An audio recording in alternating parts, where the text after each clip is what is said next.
Friends, this is Sapna Pande Dikshit. Welcome back to ocean of the English. हमारा अभी pronoun chapter चल रहा था, जिसके मैंने 3 वीडियो ऑलरेडी अपलोड कर दिया। आपने नहीं देखे हो तो देख लें। आज हमारा 4th है, तो चलते हैं। ज़्यादा टाइम आपका नहीं लेते हुए नोट पे चलते हैं। नंबरिंग मैंने नहीं दी है, नंबरिंग आप अपने हिसाब से देख लीजिएगा नोट।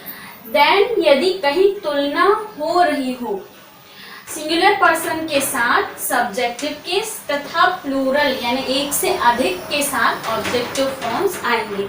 यदि आपको सेंटेंस में कंपैरिजन मिल जाए, कंपैरिजन कैसे पता चलेगा? यदि कहीं 2 व्यक्तियों की तुलना हो रही है या 2 चीज़ों की, तो बीच में क्या आएगा? मोर आएगा। लेकिन हम अभी बात करें प्रोनाउन की। यदि आपको सेंटेंस में 2 प्रोनाउन, एक सेंटेंस में 2 या 2 से ज़्यादा प्रोनाउंस भी होते हैं, तो यदि आपको वो मिल जाए और सेंटेंस में आपको क्या लगा मिल जाए? देन।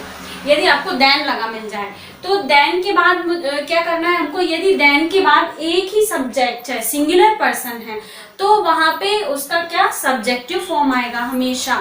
सब्जेक्टिव फॉर्म क्या होता है ये हम अपने पिछले वीडियो में देख चुके हैं। आपने नहीं देखा हो तो एक बार जाके विजिट कर लीजिए। और यदि एक से देन के बाद एक से अधिक, यू एंड आई 2 पर्सन है, यदि 2 पर्सन मिल जाए आपको, तो फिर वहां पे कौन सा? ऑब्जेक्टिव केस आएगा। चलो देखते हैं, तो एग्जाम्पल से हम ये क्लियर कर लेते हैं। He is more intelligent than her. He is more intelligent. अब हमने क्या पकड़ा यहाँ पे? Than पकड़ा। Than के बाद क्या है? her. her क्या है? एक ऑब्जेक्टिव केस है। जबकि हमने रूल में क्या पढ़ा है कि than के बाद यदि सिंगुलर पर्सन मिलता है तो हमेशा उसका कौन सा? सब्जेक्टिव केस आएगा। तो यहाँ पे her की जगह क्या आ जाएगा? she. He is more intelligent than she. अगला देखते हैं। she is more beautiful then you and I. तो यहाँ पे भी देन देखा हमने, और देन के बाद हमको क्या मिला? You and I. You and I, you आप और तुम और मैं। शी इज मोर ब्यूटीफुल, वो ज्यादा सुंदर है। किससे? You and I. तो यहाँ पे कौन से केस आने चाहिए? Objective case. जबकि हमारे पास क्या है? Subjective case. तो यहाँ क्या आ जाएगा? You and me. आई का ऑब्जेक्टिव केस क्या होता है? मी। एक से ज्यादा पर्सन होते हैं तो वहां ऑब्जेक्टिव केस आता है, और यदि एक ही पर्सन है तो वहां पे सब्जेक्टिव केस आता है। अगला देख लेते हैं। He loves she more than I। अब ये मैंने एक डिफरेंट एग्जाम्पल लिया है ताकि आपको आगे जाके इस नियम को लेके कोई भी कंफ्यूजन नहीं हो। नियम हमारा कह रहा है कि यदि सिंगुलर पर्सन आपको देन के बाद मिलता है तो आपको उसका सब्जेक्टिव केस लगाना है, और यदि एक से ज्यादा पर्सन मिलते हैं तो आपको उनके ऑब्जेक्टिव केस लगाना है। बट आपको देन के पहले भी देखना होगा। देन तो हमको देखना ही देखना है, देन के पहले, क्योंकि अभी हमने ऊपर इसलिए नहीं देखा था क्योंकि यहाँ केवल देन के पहले एक ही जो है हमारा सब्जेक्ट था, ही शी। इसके अलावा कोई नहीं था। अब यहाँ देखिए आप, देन के पहले 2 सब्जेक्ट हैं, तो क्या ये संभव है? ये संभव नहीं है। ही लव्स सी। हमने अभी तक पहले क्या पढ़ा है नियम में? एक तो हमारा क्या होता है? सब्जेक्ट होता है ही, तो उसको सब्जेक्टिव केस में लेते हैं, और एक अदर पर्सन होता है जो कि एक्टिव नहीं होता है, वो हमेशा किस में आता है? ऑब्जेक्ट के तौर पे आता है। तो ही लव्स सी नहीं, शी नहीं होगा, यहाँ शी का ऑब्जेक्टिव केस आएगा, हर। ही लव्स हर, ना कि शी। ये शी क्योंकि क्या है? एक सब्जेक्टिव केस है, तो ये दोनों सब्जेक्ट नहीं हो सकते हैं। एक सब्जेक्ट है हमारा ही। लव्स, वो किसे लव करता है? हर। हर आएगा यहाँ पे शी का ऑब्जेक्टिव केस। More than. अब यदि यहाँ पे हर आया है तो हर की, तो यहाँ पे आई की जगह क्या आएगा? मी आ जाएगा। अब आप कंफ्यूज होंगे तो बिल्कुल मत होइएगा, मैं आपको एक बार और क्लियर कर देती हूँ। यदि आपको देन के पहले केवल एक सब्जेक्ट मिल रहा है, एक ओनली वन, तो वहां पे सब्जेक्टिव केस ही रहेगा। लेकिन देन के पहले यहाँ पे क्या मिल गया हमको? 2 सब्जेक्ट मिल गया, जबकि 2 सब्जेक्ट नहीं होते, एक ऑब्जेक्ट होता है और एक सब्जेक्ट होता है। तो सब्जेक्टिव केस में हमने ही लगाया लव, शी का ऑब्जेक्ट क्या लगाया? हर। यदि देन के पहले यहाँ ऑब्जेक्टिव केस है तो यहाँ पे भी क्या आएगा? ऑब्जेक्टिव केस आएगा, ना कि हमारे पहले रूल के मुताबिक। तो ये 3 अलग अलग चीजें थी। आप एकदम दोबारा यदि आपको नहीं समझ में आता है तो वीडियो रिपीट में करके देख लीजिएगा।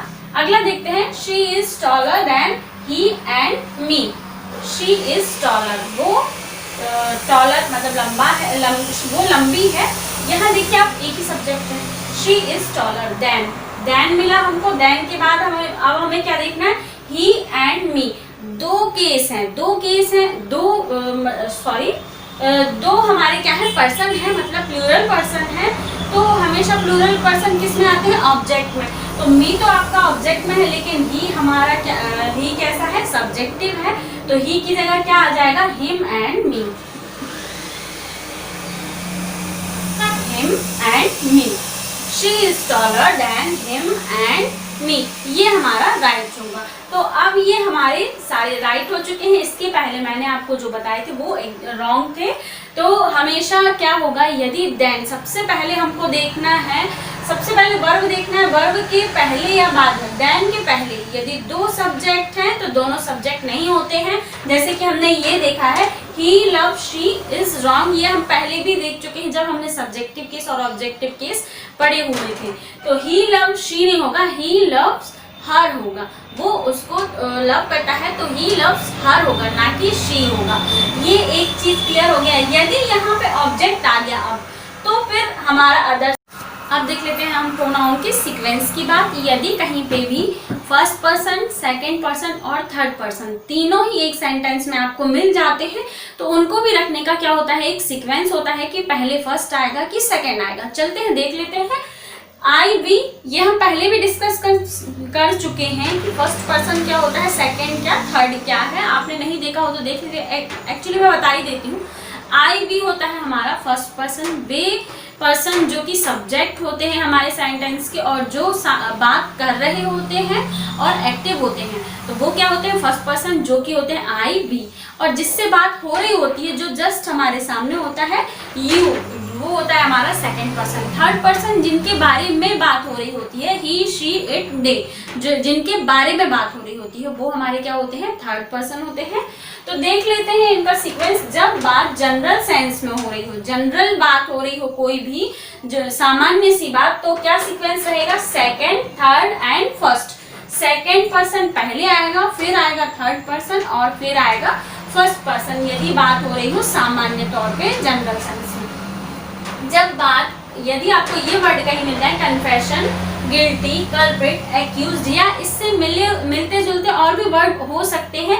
इन द सेंस, यदि आपको सेंटेंस में कोई भी बुरी या नेगेटिव बात मिले, तो वहां पे क्या होता है, वहां पे सीक्वेंस होता है फर्स्ट, फिर सेकंड एंड देन थर्ड। पहले फर्स्ट पर्सन आएगा, then second person and then third person. अब इसके एग्जांपल्स देख लेते हैं। You, he and I are present. You यानी सेकंड पर्सन हमारा है, ही थर्ड पर्सन है, एंड आई आर प्रेजेंट, हम प्रेजेंट थे या प्रेजेंट हैं। तो ये क्या है, हमारी जनरल सी बात है। तो ये सीक्वेंस भी हमारा सही है और सेंटेंस भी हमारा सही है, क्योंकि जनरल सेंस में second, third and then first person आता है। अगला देख लेते हैं, I and you are guilty. कौन गिल्टी है, मैं और तुम गिल्टी हो। तो ये भी हमारा सीक्वेंस एकदम ही राइट है, क्योंकि जो बुरी बात होती है, जहाँ पे ये गिल्टी, कल्प्रिट, अक्यूज, कन्फेशन, ये वर्ड्स कहीं आपको मिलते हैं, तो वहां पे पहले फर्स्ट पर्सन आता है, देन यू क्या है हमारा सेकंड पर्सन। यहाँ थर्ड पर्सन मेंशन नहीं है, कोई भी दो पर्सन भी आ सकते हैं।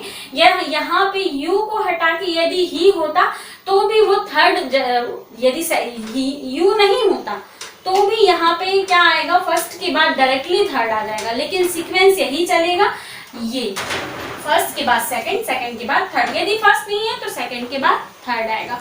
तो ये हमारा सीक्वेंस चलेगा।